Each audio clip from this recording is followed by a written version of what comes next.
name is Matthew Wayne Selznick, and this is Sonitotum, episode 106.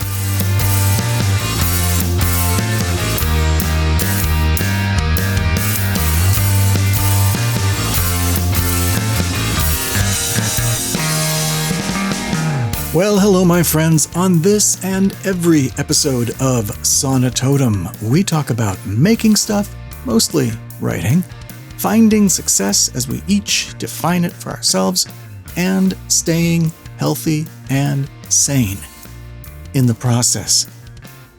Who am I to be talking to you about such things? Well, I've been an independent author since 2005. I've been publishing independently since the late 1980s in various formats and media. And since, 2011 or so, I've been a full-time creative services provider, helping other writers and authors and other creators bring their works to fruition, to market, and to an audience. You can find out more about me and my bona fides at mattselznick.com.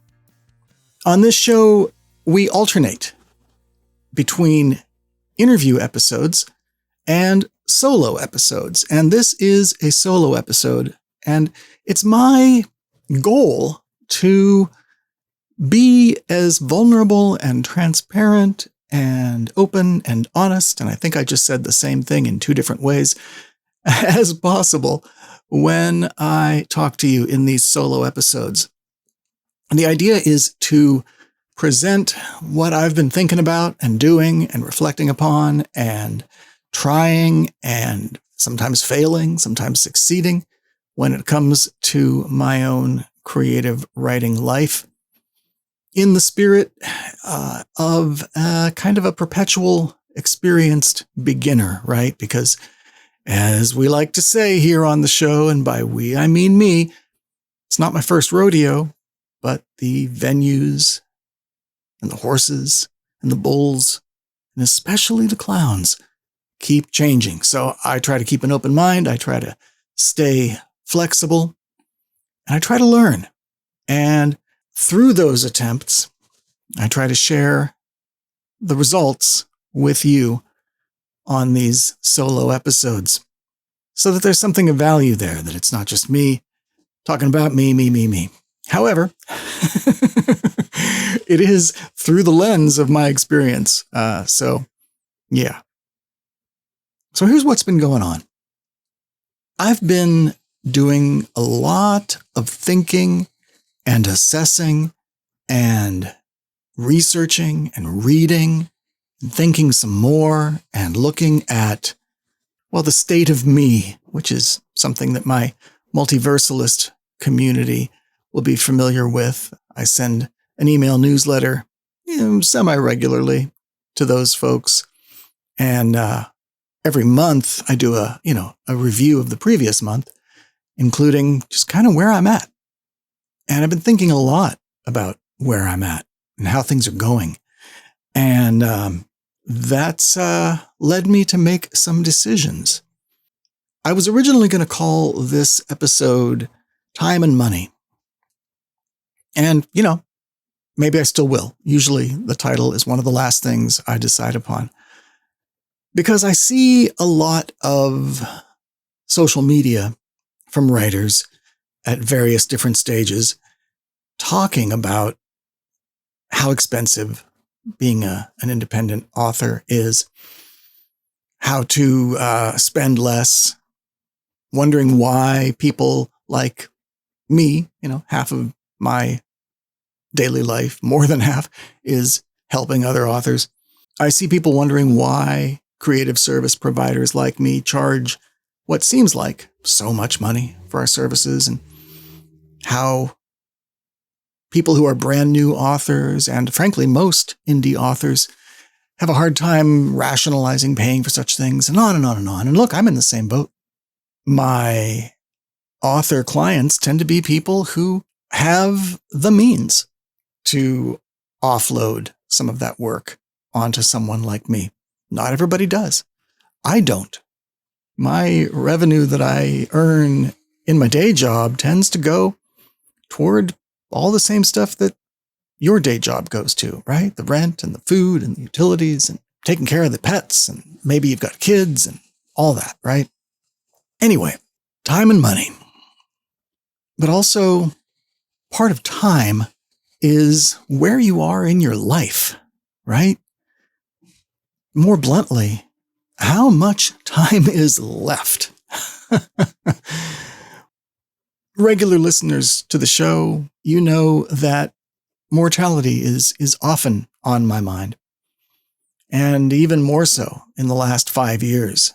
Every time I turn around, either someone that I know or a creator that I respect is leaving us, passing away, shuffling off the mortal coil, dying. And I'm 57 years old this year. Oh, by the way, it's September 13th. It's a Friday afternoon, 2024. And I am recording this for you in the lush and lavish studios of MWS Media in Huntington Beach, California. It's about 3 minutes before 2 p.m. So that places us in time. I'm 57, as I mentioned. I turned 57 in July. I have maybe 20, 30 years, if I'm lucky, left on this planet. Hopefully. No telling how much of that time I will be in good health, physically or mentally. I have some clues. My grandmother, well, first of all, let me let you know, I really only have decent medical history information from my mother's side. Her mother, my grandmother, my maternal grandmother, she lived to be 73, I believe. And the entire time I knew her, my entire life up until the day she died, she had emphysema. She had ulcers. She had pancreatitis, I think. I don't know if she had stomach cancer at one point, but I do know that a big piece of her stomach was missing, surgery, right? She was a frail, bird-like woman most of her life. And with all of that, she lived to be 73. My own mother lived to be 83. She had fibromyalgia. She had diabetes. She was almost certainly chronically depressed. She had diabetes-related dementia, a particular form of dementia. I'm going to have to put that in the show notes. I don't want to get the name wrong, but basically it's that thing with certain old people where they just seem to talk in a big, long loop, storytelling, if you will, but branching and diverging and just running down a long, long track of fractal branches of topic that would eventually kind of loop back, but somewhere different. She lived to be 83 with all those health issues. It was, also she had some heart disease and some high blood pressure and all of that. She lived to be 83. She died 5 years ago this last month. I'm 57, right? I've got some arthritis in my hands. I have hypertension, which I'm going to have to deal with soon. I have never smoked. I'm in pretty good health. But, if my maternal ancestors lived to 73 and 83, give or take, and they were in shitty health, there's a good chance that I could make it at least to my 80s.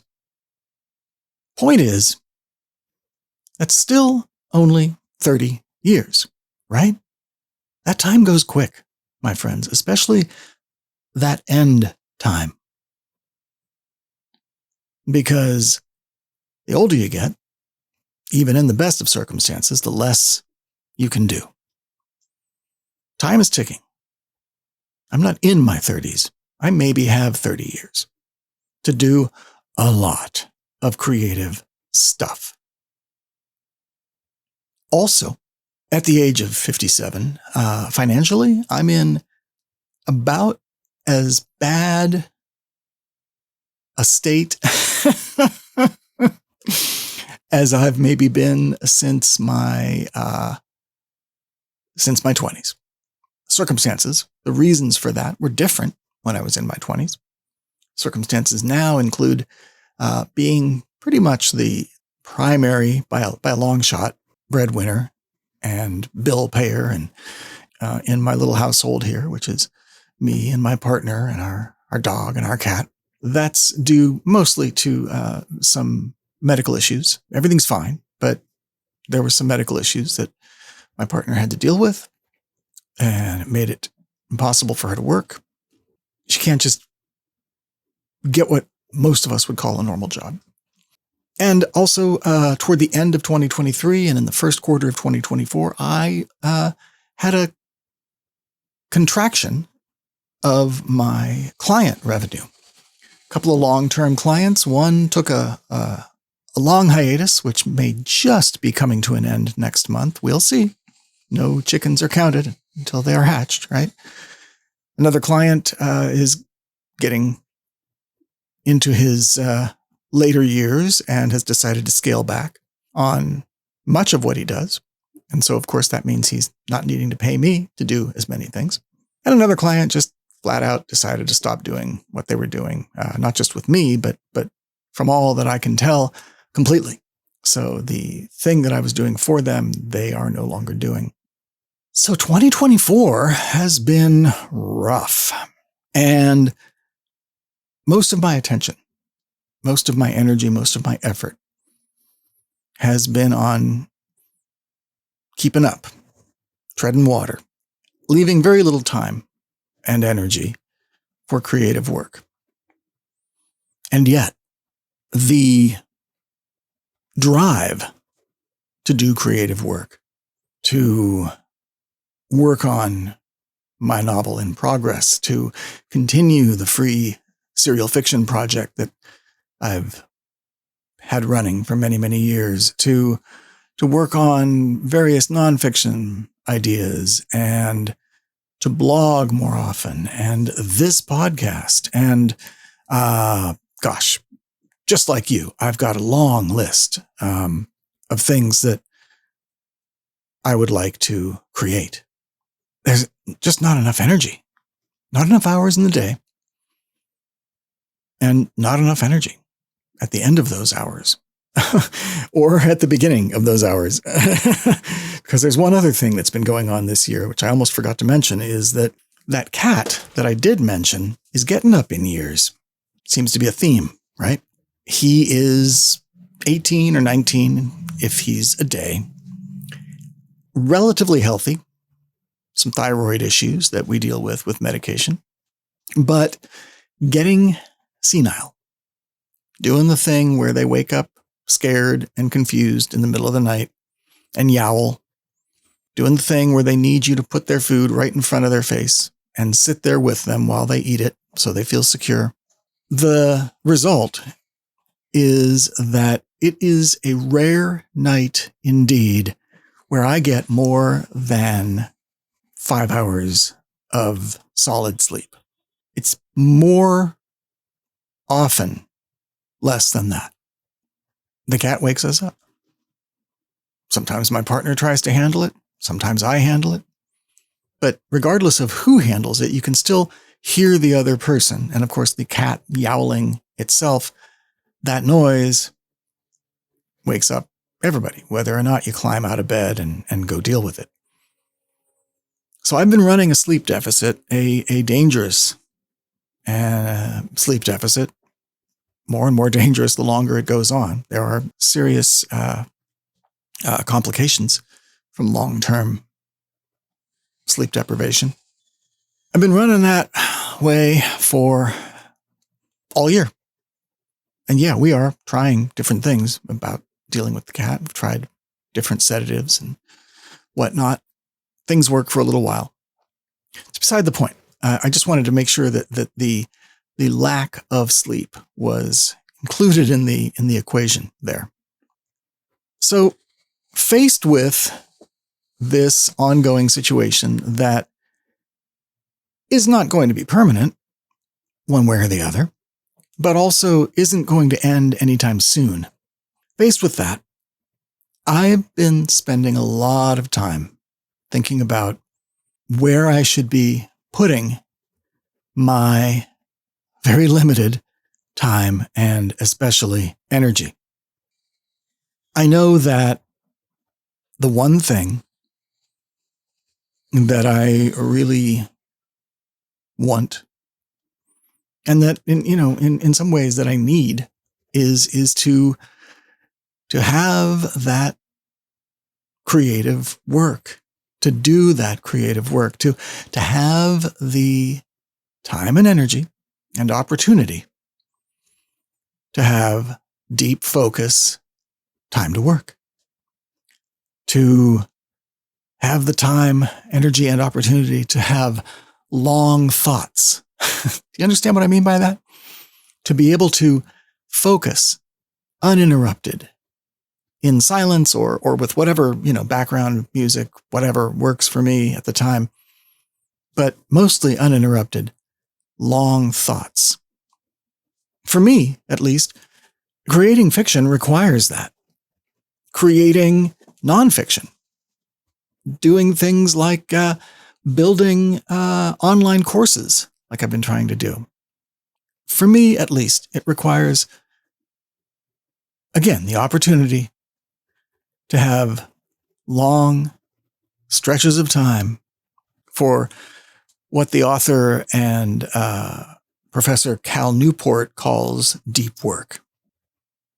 Speaking of deep work, I mentioned at the beginning of the show, I've been doing a lot of thinking and a lot of research, a lot of reading.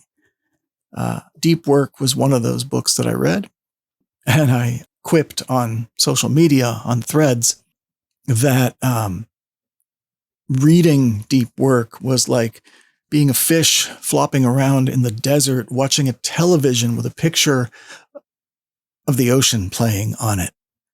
I could see so many things in that book, like, oh, yes, that's what I want. Yes, that's what I need. Yes, that would be the perfect situation. Yes, that sounds like the best possible circumstance that's being recommended in this book. Yes.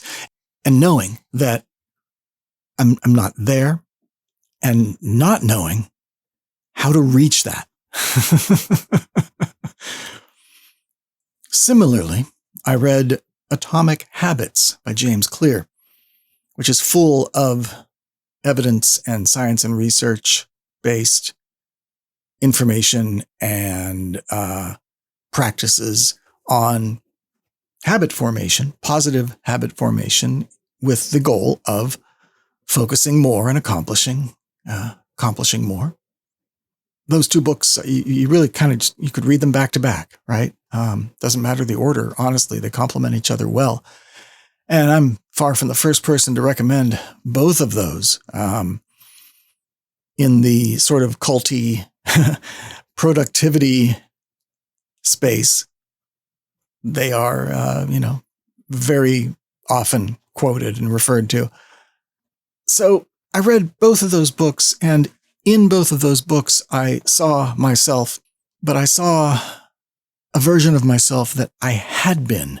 I saw a version of myself that I have been aspiring to, and for various reasons of environment and circumstance, I have not been able to get back, to reacquire.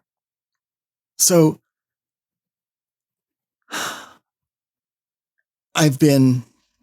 this year has been a terrible year for new fiction from me. I did write and release the novelette Reggie versus Kaiju Storm Dragon Squidbat. And it's funny, sometimes I forget that I accomplished that this year. But I have not made much of any progress on the novel Shadow of the Outsider, which is supposed to be my next novel, which will be my next novel. That Outsider trilogy, which is part of the larger Shaper's world, story world, that's my main thing right now, or it should be. But fiction is hard. Fiction requires focus. Fiction requires, for me, good, long stretches of uninterrupted focus. Focus requires energy. Uninterrupted time to focus requires opportunity. Opportunity has a cost. Literally, the time I spend working on fiction is time taken away, energy taken away from billable client hours, time on the clock that I know will pay the bills or contribute to paying the bills. And then I think about this podcast and how for the last several episodes, instead of bi-weekly, it's been around once a month. And I think about how long it takes to do, especially the interview episodes. I'll record about an hour and a half, an hour, 45 minutes when I'm speaking to my interview guest. And it takes another 16 hours, give or take, sometimes less, maybe 12 to 16 hours, but usually closer to that 16-hour point to edit and produce the actual episode, but then also to edit and refine the automated transcript of that episode, to research and write the show notes for that episode, to create the image for that episode, to edit and render the video version of that episode. Even though it's just audio, it still takes time. To upload that video, create the YouTube version of that episode, to upload the audio edition of the episode, and, get it all out there in the world. 16 hours is not unusual for the interview versions of the show. For solo versions like this, depending on the topic, it could be a lot less. It's, of course, going to be a lot less because I don't have to edit two different people and balance their voices and make it all sound as good as possible. Anyway, so I have found that the idea of working on the podcast is preemptively exhausting. Like it exhausts me just thinking about it, which makes me not want to do it, which makes it be delayed. Even this solo episode, I keep thinking about it. And then today, finally, I'm carving out the time to do it. And part of that is circumstantial and a matter of opportunity as well. I'm very rarely alone in the house. And when I'm not, it's very difficult to get that uninterrupted, undisturbed time to do something like stand in front of this microphone for 45 minutes or so. Sometimes, again, longtime listeners of the show will know, sometimes I record in my car or at a park. Anyway, I keep putting off doing the work required to publish a new episode of Sonitotum. And here's the other thing about allocating that time, finding that time, dedicating that time, sacrificing other things for that time. Sonitotum is, well, let me put it this way. I like having this venue to speak to you, but I'm beginning to realize it is not the best use of my time or very healthy for me. And let me explain that. Something I've had to face is that maintaining the commitment that I made to put out an episode of Sonitotum every 2 weeks especially considering that every other episode is one of these highly labor-intensive interview episodes, is more work, literally more work than it's worth. And by that, I mean the show has, based on first week downloads for each episode, the show has less than 4 dozen subscribers, closer to 3 dozen subscribers. It's a tiny, tiny audience. If you're listening to this, you are among the rarefied few. And I'm grateful for you, especially my patrons, my patron members of my multiversalist community. I'm going to thank them a little later in the episode and talk more about that. I'm grateful for the people who are listening. But given all the things that I want to do, given all the things that have long-term and short-term value for me in terms of emotional gratification, creative gratification, and yes, financial gratification, the podcast it does not register. It's not a blip on that particular radar. That's just a fact. And so again, I like having it available. I like this channel to express myself. I like having conversations with writers and sharing those with you. But it's not worth it. And recognizing that has been challenging for a few reasons. You know, I have a sense of obligation, misplaced, honestly. I mean, yes, again, love you, you 30-odd people. But my sense of obligation it is misaligned with the value of the show. Also, one of the things I do for clients is edit and produce and manage their podcasts. So, you know, I should have a podcast, right? I should be drinking the Kool-Aid that I'm also making. And finally, October 15th, just a hair away from a month from now, as I record this, is the 20th anniversary of my very first podcast episode. And that date, you know, at the beginning of the year, when I knew it was coming, I thought, oh yeah, that's cool. I'm going to have to do something special for that date, do some kind of special episode. As the year has gone on and common sense and reality have become more evident to me and have spoken louder to me, that inner voice, I realize that the fact that I've been podcasting for 20 years, I don't really care. I mean, it's a feather in my cap. Sure. It's something that causes me to reflect. But I don't really care. Observing the anniversary as something that's actually important or that matters now, beyond sort of the bragging rights, creatively, professionally, whatever. This show has a value, apparently, for the 30-odd people who subscribe.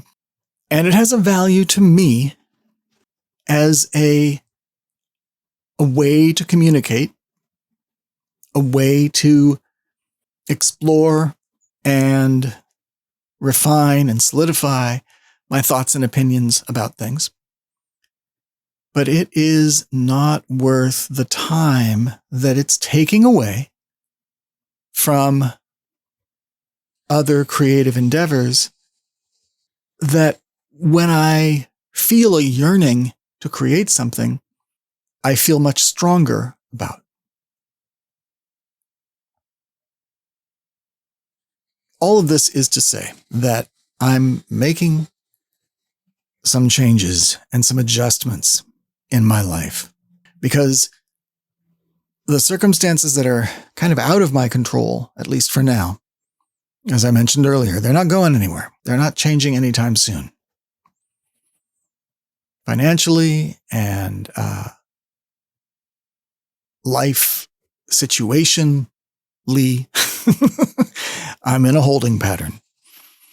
I'm in a maintain ground, not gain ground state. So I need to make some changes and some adjustments to reflect what my life is like now, and to honor what I want to do with my life and what I want my life to mean over the next 30 years, hopefully. I don't want the drain that is the sense of obligation, the sense of guilt when I don't meet that obligation, that I'm currently associating with doing this podcast. That said, it doesn't mean I'm no longer doing Sonitotum. What it does mean is I'm no longer committing to any kind of schedule with this podcast. And this is a hard decision for me to make, but I'm doing it. I have several interviews that have been recorded. And I think what I'm going to do, I'm not saying I'm never going to eventually air them, but I'm not making it an every other episode kind of thing, because who knows how long it's going to be between episodes. So what I'm going to do, and if I've interviewed you and your interview episode has not yet aired on Sonitotum, I'm talking to you. I'm going to make that raw audio available to you, to the authors and writers who I've already spoken to, and they can do whatever they'd like with it. And eventually, maybe, I will throw that audio out as podcast episodes. But for the good of my own creative and mental and emotional and physical health, which all falls for me under the umbrella of simply my well-being, I can't, and I won't commit to a particular schedule or promise anything having to do with Sonitotum. I don't make that decision lightly. I'm standing here talking to you about it, and I'm feeling a very kind of tight-chested, woozily, stomachy kind of thing. I feel that's the inflated sense of obligation, a very time and distance separated version of codependence that I have with you, dear, mostly anonymous and very small in number listener. But that obligation's not real. I love you, but that obligation's not real. My obligations are to myself, first and foremost. And by keeping obligations to myself, which include staying healthy and sane, which in turn include making the things that truly make me happy, which means making the things that take the ideas and the stories inside of me and get them out of me before I die. All of that, that's my responsibility. And it's not just a responsibility to myself. I believe all of us who write have a responsibility to get our stories out there so that they have value to the culture. They don't mean anything if they're not out there. There's no opportunity for them to change the lives in some small way or some large way of the people who experience them if they don't get written and published, and I'm not writing and publishing anything. not often enough, not fast enough. So the other thing about trimming back and releasing myself from the false obligation, the false sense of responsibility when it comes to do with this podcast, is I still want to. This is very disjointed today. I'm sorry. It's not an exaggeration or hyperbole to say that ongoing lack of sleep makes it very difficult to focus, period. And I am having trouble kind of maintaining my line of thought just talking to you. I don't work from a script or anything like that. I'm just talking to you. And longtime listeners, or even short-time listeners, will know that my talking style tends to be a little rambly anyway. So I apologize if I'm losing the thread and picking it up again, or if the thread gets frayed and then twined up again. The thing I'm trying to say is letting go of the assumed responsibility of regularly releasing episodes of Sonitotum, even though I feel a sense of dread and a little bit of shame about it.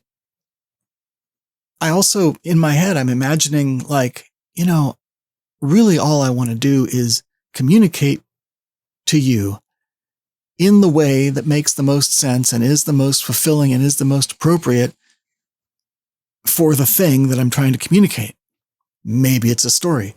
Maybe it's a video. Maybe it's a podcast episode. Maybe it's a streaming experience. Nothing is stopping me from doing any of those things. It's when I feel as if I must do one of those things that the trouble comes. Now, and I started to say this, I'm picking up that thread, right? One thing that does trouble me is that one of the benefits of my patron members is they get uncut, unedited editions of this podcast. They're paying at least $5 a month, whether it's $5 a month or $50 a year. Anyway, they're paying $5 a month or more, depending on the level of patron they are. And again, more on that a little bit.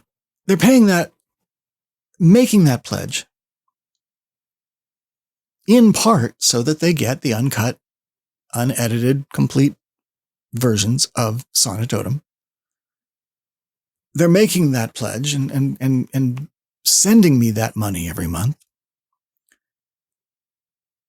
Yes, largely and overall to support my creative endeavors and the little community of writers and readers and friends and fans that I'm slowly trying to build.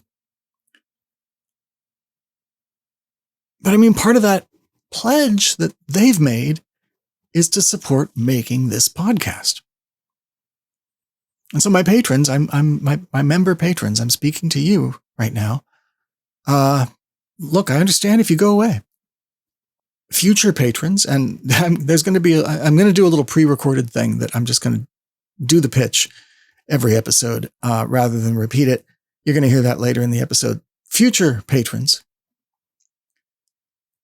in a way, there's one less reason for you to become a patron. And that troubles me. I wonder if I'm shooting myself in the foot. But then I have to remember that so long as I make good use of the mental and physical and emotional and creative energy and time and opportunity that would have gone into making an episode of this podcast come out every 2 weeks, so long as I'm dedicating that to something creative that eventually gets released into the world, I have to remember that that's the same thing, right? That's the same goal. And that anyone who becomes a patron is still supporting that same goal. Bless you.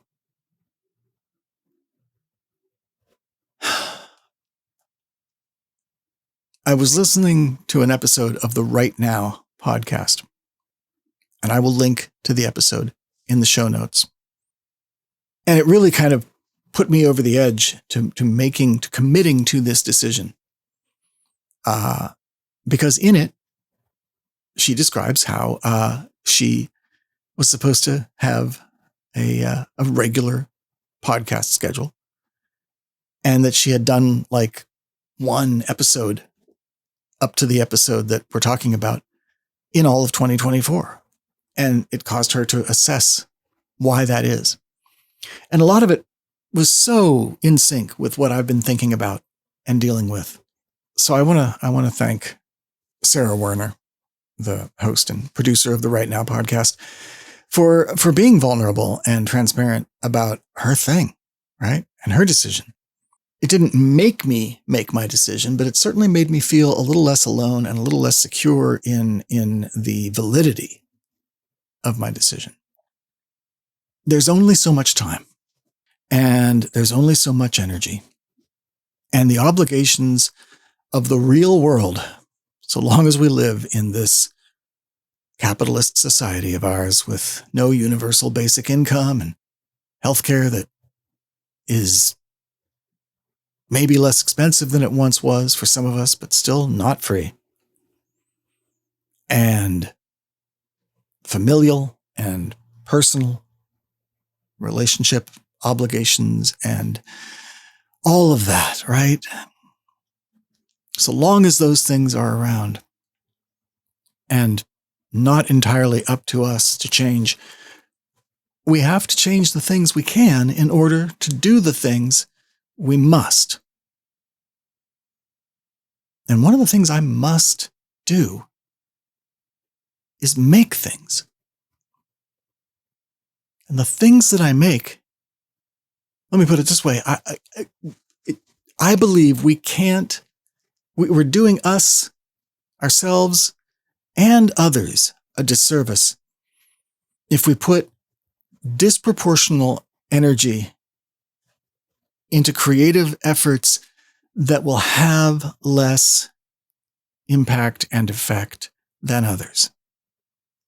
I put way too much time into the Sonitotum with Matthew Wayne Selznick podcast relative to the value that it brings to the world based on the number of listeners, the value it brings to the community, my multiversalists, and growing that community, and the value that it brings to me. We all have to periodically, I recommend, rerun that sort of personal life algorithm. Make sure that the output still matches what you want and truly want. Make sure that what you're doing and where you're putting your energy serves who you want to be, not who you were or who you think you're supposed to be. I'm not quitting podcasting. I'm just relaxing about it. What are the things that you are doing that you're doing because you think you're supposed to, or you're doing out of some sense of obligation? I know that sounds like the same thing, but obligation has a corollary that not meeting the obligation means you're disappointing someone, even if it's just you. So something you have to do and something you're obligated to do, slightly different. What are the things in your life that maybe don't serve you anymore, that maybe aren't serving anyone to the extent and relative to the effort that you're putting into it? Now weigh that against the things that you're not putting as much time, energy, and opportunity into that would serve you more, whether emotionally or physically or mentally or financially or all of the above, ideally. To put it concisely, right? There's an idea. Where are your priorities? And are they appropriate for now? I had to look at that. And relaxing my commitment to the podcast is just one part of that. I'm making a bunch of changes because I want to be healthier and happier. This podcast is about making stuff, mostly writing. I want to be able to make more stuff. This podcast is about finding success as we each define it for ourselves. Success to me is creating and releasing to the world as many of the stories that I have inside me, and there are a lot, before I die. Staying healthy and sane in the process, well, that's what this whole episode has been about, really. Taking the measure of what I'm doing, making the adjustments, the cuts, the additions, the alterations, a whole string of tailoring analogies right there, so that I have the emotional, mental, physical, so that I have the energy and the opportunity to do the things that are best for my mental, physical, and emotional health, so that I have the opportunity for that deep focused time to have long thoughts necessary for creating fiction and nonfiction and other things. These are the conclusions that I've come to. I'd love to hear about your own process of assessment. When was the last time you took a good hard look at whether you're doing things because you think you should and not because it's good for you? Maybe you're going through that now. I'd love to hear from you about it. I think it would benefit the small but mighty audience of Sonitotum to hear about it one way or the other. You can leave a comment for this episode, Sonitotum 106, in the show notes for this episode. Just go to mattselznick.com/sonitotum-106.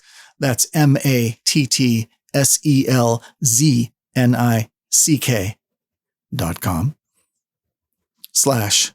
SONITOTUM-106. Leave a comment in the show notes there, or you can simply email me, matt@mattselznick.com, matt@mattselznick.com. If you'd like, you could record a brief audio message on your phone, perhaps, and email that to me at matt@mattselznick.com. What do you think about all this? Will you stay subscribed to Sonitotum? I recommend that you do. I can't say when the next episode will be, but there will be another episode, and another one after that, and another one after that. And as always, the goal will be to share my experiences in my creative life, in my life, because there's really no demarcation line between creative life and life. You know what I mean. The goal will always be to share that with the aim of providing value to you so that my experiences, my hand-wringing, might inform you and educate you and help you in your own creative endeavors. That's not going to change. I think that's it. Hang out for a couple minutes, all right? Thank you.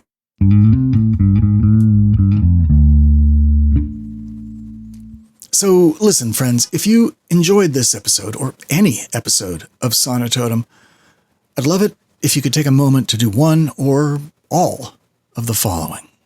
First, share this episode with folks you think would love it as much as you did. Next, rate this episode wherever it is you get your podcasts, whatever app or service you're listening to this on right now. If you can go a little further than that, take a few minutes more, write a review of the show in your own words. Any or all of those things help spread the word about Sonitotum so the show can ultimately reach as many like-minded creators as possible.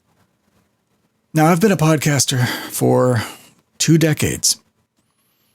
If you want to help make sure that I can keep making podcasts well into the 21st century and pretty much for the rest of my life, and you have the desire and the means, I hope you'll become a patron member of the Multiversalists community at mattselznick.com/be-a-patron. mattselznick.com/be-a-patron. All one word. $5 a month gets you the uncut, unedited edition of every single episode, often including extra content just for patrons, plus online access to every work of fiction and nonfiction, and music and poetry and anything else that I can think of that I've released. When it comes to the fiction and nonfiction, that's almost 500,000 words and counting, with the addition of behind-the-scenes exclusive annotations, real-time or near real-time access to my works in progress, special discounts, special access, and a whole lot more. If you pledge annually, you'll pay even less. And your payment is, of course, encrypted and secure, and I never see your payment details. Find out all about it, including even more benefits at higher pledge levels, once again at mattselznick.com/be-a-patron. Thank you. So before I take off, a couple of things. I want to thank my patron member multiversalists. These are the folks who are paying at least $50 a year, $5 a month, or more to support this show and my creative endeavors as a whole, as you just heard. Thank you to Zoe Cohen-Lay. Thank you to J.C. Hutchins. Thank you to Jim Lewinson. Thank you, Amelia Bowen. Thank you, Ted Lanehard. And thank you to Charles Eugene Anderson. This is not the last episode. Far from it. So if you're subscribed, please do stay subscribed. If you're not subscribed, go ahead and subscribe. Just click the subscribe button anywhere it is you get your podcasts. That way you'll receive the next episode when it does appear. And again, tell me with an email to matt@mattselznick.com or by leaving a comment in the show notes at mattselznick.com/sonitotum-106. Tell me how your own periodic reassessment and readjustment has gone or is going or might go so that you best serve your own creative writing life. We'll talk soon. In the meantime, my name is Matthew Wayne Selznick. Take care.